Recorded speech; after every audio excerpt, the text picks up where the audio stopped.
নমস্কার বন্ধুরা, প্রিয়াঙ্কা অফিসিয়ালের পক্ষ থেকে সবাইকে অনেক অনেক স্বাগত। তো বন্ধুরা, তোমরা সঠিক ভিডিওতে তোমরা এসছো।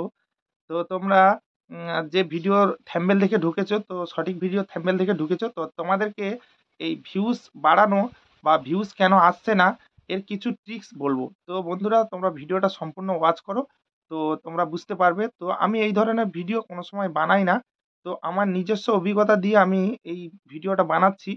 তো আমি যেহেতু আজ ২-৩ বছর এই প্ল্যাটফর্মে আছি, তো তার জন্য আমি যেটুকু আমার অভিজ্ঞতা, যেটুকু আইডিয়া হয়েছে সেটুকু তোমাদেরকে জানাচ্ছি। তো কেউ কিছু যদি এর থেকে বেশিও জেনে থাকো, কেউ কিছু খারাপ মাইন্ড নেবে না। কারণ আমি যতটা জানি ততটা বলছি, কারণ আমি নিজে এ বিষয়ে রেজাল্টও পেয়েছি। তো তাই তোমাদেরকে একটু শেয়ার করছি। তো বন্ধুরা, ভিডিওতে এই সময়টাতে মানে এই মাসটাতে, এপ্রিল মাসটাতে প্রচুর পরিমাণে সবার চ্যানেলে ভিডিওর ভিউজ ডাউন। তো যারা বড় বড় ক্রিয়েটার আছে তাদের চ্যানেলে ততটা মানে ইফেক্ট পড়ছে না। তো কেন পড়ছে না?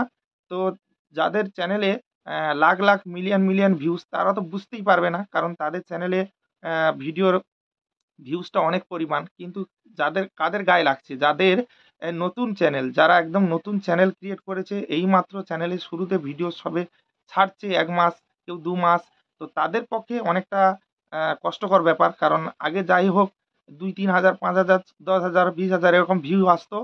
কি এখন প্রত্যেকটা ভিডিও ছাড়ার সঙ্গে সঙ্গে ১০-২০টা, ১৫টা, ২০টা, ৫০টা এরকম ভিউ হচ্ছে, তারপরে ভিউ থেমে যাচ্ছে। তো এর কারণ একটাই। তো বন্ধুরা, তোমাদেরকে জানতে হবে যে এটা হচ্ছে এপ্রিল মাস চলছে। তো এপ্রিল মাস প্রত্যেকটা বছরের এটা একটা ক্রিয়েটারের জন্য মানে খুবই কষ্টকর ব্যাপার। কারণ এপ্রিল মাস চললে ইউটিউবের অ্যালগরিদম চেঞ্জ হয়ে যায়। তো মানে মাসের শুরু থেকে ১৫ দিন অবধি এই প্রবলেমটা আমাদের সবাইকে সহ্য করতে হয়। তো এই এপ্রিল মাসে যতক্ষণ না অ্যালগরিদম ঠিক হচ্ছে যে ভিডিওর ভিউজ ততক্ষণ আসবে না। আর ঠিকঠাকভাবে আসবে না। তো আর ২ নম্বর পয়েন্ট হচ্ছে এই সময়টা আইপিএল খেলা চলছে। তো প্রত্যেকটা অডিয়েন্স যারা আইপিএল ভক্ত, যারা আইপিএল খেলা মানে প্রচুর মানে যারা প্রচুর খেলার প্রতি আগ্রহীত, তো তারা ওই নেট প্যাকগুলো বাঁচিয়ে বাঁচিয়ে রাখছে। অল্প স্বল্প ভিডিও দেখছে সারাদিন। আর অল্প স্বল্প ভিডিও দেখে নেট প্যাকগুলো বাঁচিয়ে বাঁচিয়ে রাখছে যাতে করে আইপিএল খেলাটা দেখতে পারে। তো এখন তো প্রত্যেকের ফোনে আনলিমিটেড তো আর ডেটা নেই। তো কারুর ২ জিবি, কারুর ৩ জিবি, কারুর ৪ জিবি, কারুর 1 জিবি। তো এই নেটের উপরে সারাদিন সবকিছু দেখা, শোনা সবকিছুই। তো ওই জন্য এখন সবাই নেট প্যাকগুলো একটু একটু করে বাঁচিয়ে রাখছে যাতে করে আইপিএল খেলা দেখে। তো অ্যাকচুয়ালি মে মাসের জন্য অ্যালগরিদমের জন্য 20% ভিউজ কম হয়। তারপরে তোমার আইপিএলের জন্য, আইপিএল খেলা দেখার জন্য 50% ভিউ ডাউন হয়ে যায়। মেক্সিমাম 50%। তো 50 আর 20 মিলে 70%। তো বলো 30% ভিউ যদি আসে আমাদের চ্যানেলে, তো যাদের নতুন চ্যানেল তাদের পক্ষে কতটা কষ্টদায়ক হবে।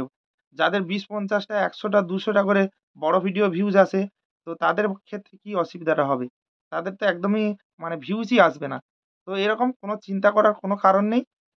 একটু ওয়েট করে যাও। এই মাসটা ওয়েট করে যাও। পরের মাস থেকে আবার যেরকম ভিউ আসতো ওর থেকে আরো বেটার ভিউজ আসবে। খুব বেশি ভিউজ আসবে। একদম টেনশন নিও না। যেরকম কাজ করছো সবাই কাজ করে যাও মন দিয়ে। ভিউজ আসছে না, পরে ঠিক চলে আসবে। ওটা নিয়ে টেনশন করলে হবে না। আর শর্ট ভিডিওতে তেমন একটা প্রভাব পড়ে না। কারণ শর্ট ভিডিও অল্প সময় মানুষ দেখে তো। শর্ট ভিডিওয় খুব একটা রিচ কমে না। কিন্তু বেশি ইফেক্ট পড়ে লং ভিডিওতে। আর মানুষ লং ভিডিও দেখতে গেলে বেশি ইন্টারনেট খরচ করতে হয়। তার জন্য লং ভিডিওতে বেশি ইফেক্ট পড়ে। তো চিন্তা করার কোনো কারণ নেই। সবাই যেরকম কাজ করছো কাজ করে যাও। আশা রাখি ১৫ দিনের মধ্যে এই প্রবলেমটা ফেস হয়ে যাবে। তখন সবাই ভিডিওতে আগে যেমন ভিউজ পেতে তেমনই ভিউজ পাবে। তো আমার এই ভিডিওটা দেখে তোমাদের কতটা আ তোমরা কতটা বুঝতে পারলে, তো অবশ্যই তোমরা কমেন্টে জানিও। আর তোমরা যারা নতুন ক্রিয়েটর আছো তাদের কাছে একটু শেয়ার করে দাও, যাতে করে তারা এই বিষয়টা নিয়ে বেশি ভাবনা চিন্তা না করে।